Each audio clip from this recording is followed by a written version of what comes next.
कधी कधी मनामध्ये इतकी दोलायमानता असते, इतका संभ्रम असतो एखाद्या प्रश्नाच्या बाबतीमध्ये जो आपल्यासाठी खूप महत्वाचा असतो आणि आपल्याला असं वाटतं की नेमकं याच्या बाबतीत काय करायला पाहिजे, हो की नाही, नेमकं काय करू.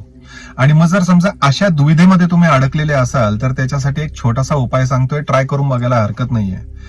जर 2-4 दिवसाचा वेळ तुमच्या हातामध्ये असेल तर हा उपाय करून बघा. रोज रात्री झोपण्यापूर्वी आपले कुलदैवत कुलस्वामिनीचं स्मरण करायचंय, माहित नसतील तर आपल्या इष्टदेवतेचं स्मरण करायचंय आणि स्मरण केल्यानंतर तो प्रश्न आपल्या मनामध्ये आणून आपल्याला प्रार्थना करायची की याच्या संदर्भात मला काहीतरी कौल दे, मला काहीतरी उत्तर दे, हो की नाही, नेमकं काय करू.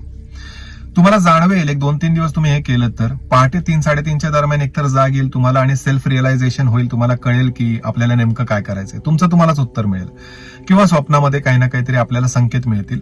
अदरवाईज तुमच्या आयुष्यात अशी एखादी व्यक्ती तुमच्याच ओळखीतली किंवा काय येईल आणि स्वतःहून सांगेल तुम्हाला, तुम्ही प्रश्न न विचारता सुद्धा, की काय करायला पाहिजे.